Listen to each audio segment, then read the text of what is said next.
Le dimanche matin, je propose des séances collectives de sophrologie dans un magnifique parc à un quart d'heure à pied de chez moi. Ici, c'est un peu la campagne, une petite ville en région parisienne aux allures de province.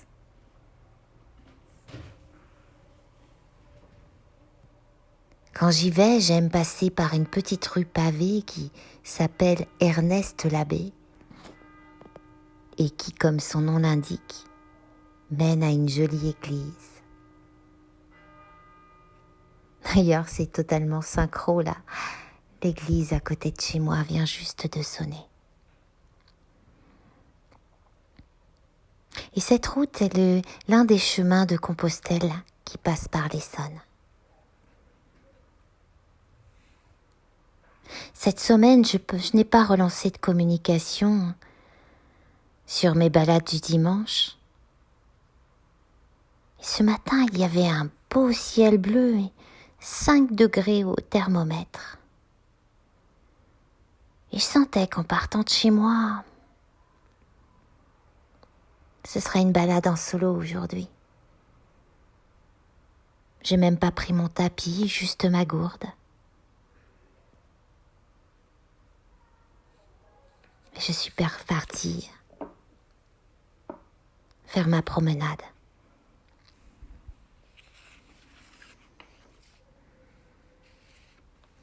J'ai pris le temps comme je le fais en accompagnement. Observer tout autour de moi.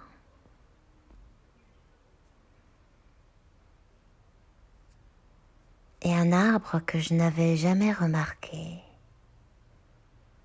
a attiré mon regard.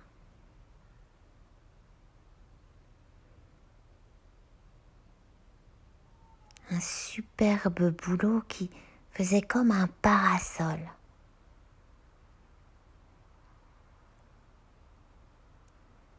Pas à pas, je suis entrée en son sein.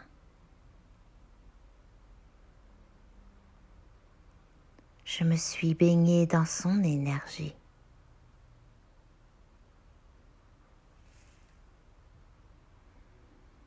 Dans sa texture sensorielle.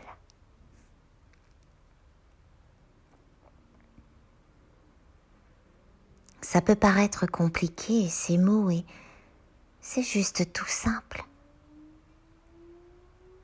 Avancer vers l'arbre en se concentrant sur sentir sa respiration,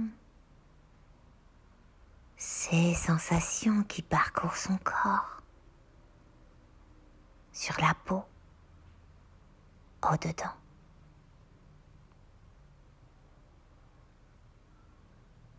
C'est juste une autre forme de communication, de réception d'informations.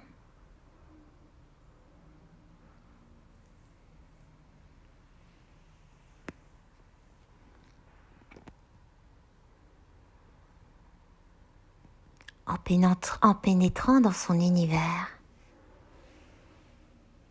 sous sa tonnelle de guirlandes feuillues, c'était comme un cocon. Plus de notion de temps qui passe. Juste une communion là, dans l'instant.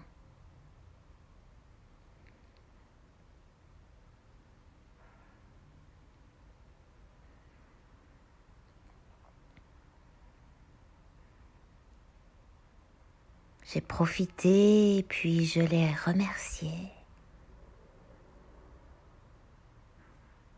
J'ai aperçu au sol une rose en tissu avec un faux diamant en son cœur. Et puis un cœur doré à côté. Un mariage avait dû avoir lieu il y a quelques jours.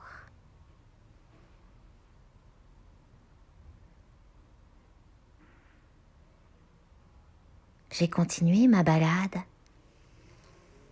et à nouveau, mon regard a été attiré à un autre endroit où je n'étais encore jamais allée. Un rosier magnifique m'attendait.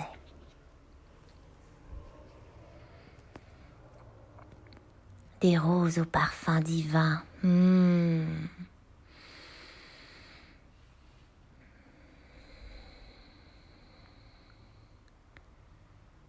Je suis restée là un moment, à me nourrir de leur beauté délicate et de leur parfum.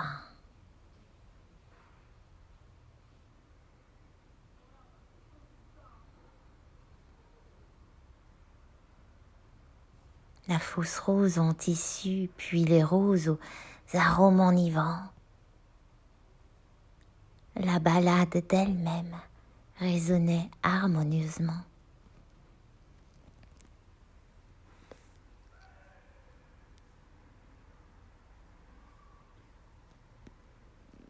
J'ai pris quelques photos pour relancer la com, montrer au public que ce jardin, que ce parc recèle de multiples arbres et de divers endroits avec des énergies, des atmosphères complètement différentes. Qui fait que selon le jour, selon le groupe, la balade d'un dimanche ne ressemble pas au dimanche d'après.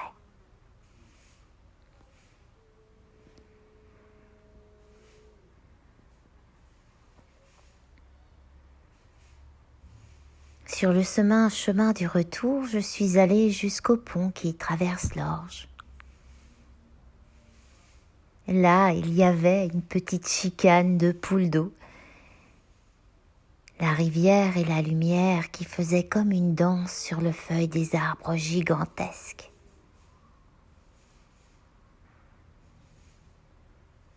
Et j'ai croisé un monsieur qui promenait son chien.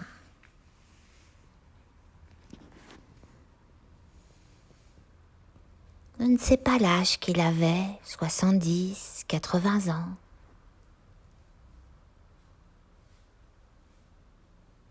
Un monsieur très sympa.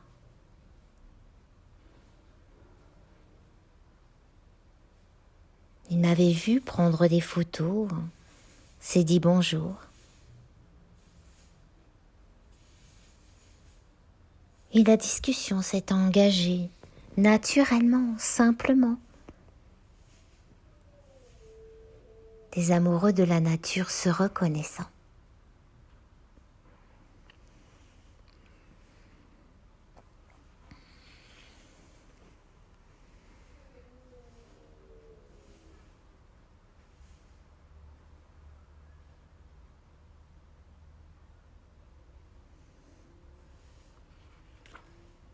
Il m'a appris que la mairie et ce parc avant était une propriété privée. Et qu'il y a 40 ans, l'ancien maire avait eu cette lumineuse idée de racheter tout ce terrain et d'offrir ainsi à chacun des concitoyens ce parc aux arbres majestueux.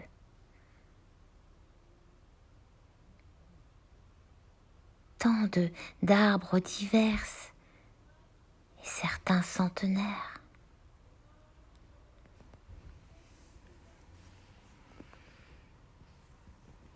Excellent, vu ce que je me raconte au sujet des politiciens de tous bords, cette histoire vient casser un peu mes préjugés. Et vous savez ce que je pense des préjugés. Eh oui, j'ai tendance à penser automatiquement que le pouvoir public s'approprie le bien des concitoyens. Et là, non. Sans l'intervention de ce maire, je ne pourrais pas profiter comme des milliers d'êtres humains qui sont venus se promener ou juste en passager de ce parc depuis 40 ans.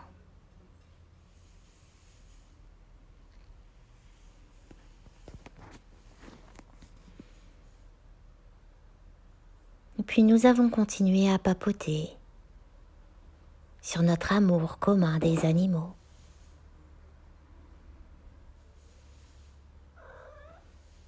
Et là, il me dit « Regardez, regardez, là, juste sur le pont !»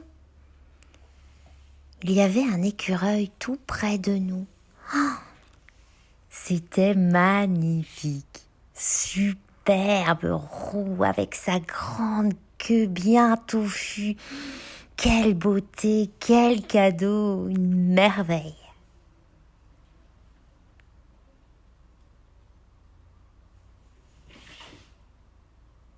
Il sort alors son téléphone et me montre la photo d'un ragondin qui vient se promener juste à cet endroit. Et puis des écureuils qui, eux, viennent régulièrement dans son jardin.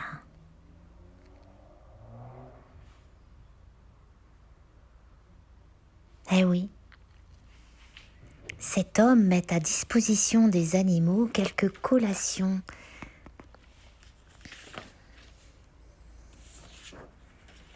dans son jardin bordant l'orge. Et des écureuils ont pris demeure sur ces terres.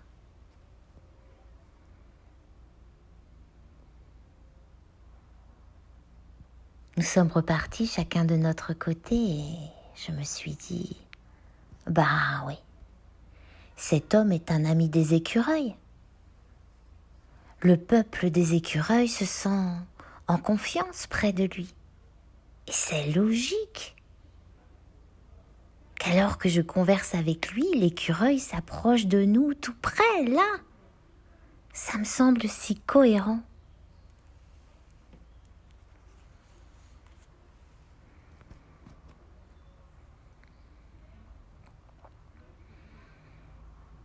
Ce même mouvement que j'ai repéré depuis que j'ai mon chat, Mio. Depuis que je vis avec lui, les chats viennent plus vers moi. Le peuple des chats est au courant.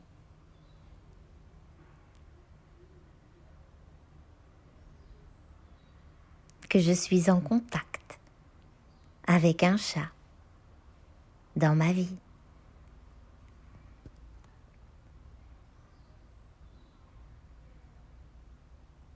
Je parle de peuple car quand mon chien est mort, il m'a envoyé l'image dans ma tête alors que j'avais les yeux ouverts dans mon salon. L'image d'une grande prairie avec plein de chiens. Et lui arrivant tout fou, tout content. Je vois sa bouille.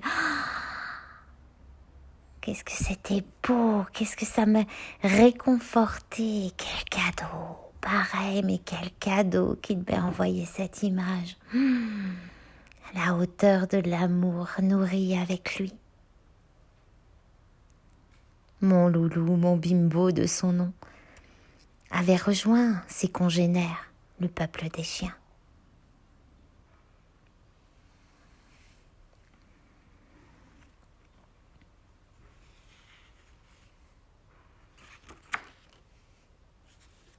C'était une très jolie matinée. Ma rencontre avec un bouleau, des roses et d'un ami du peuple des écureuils.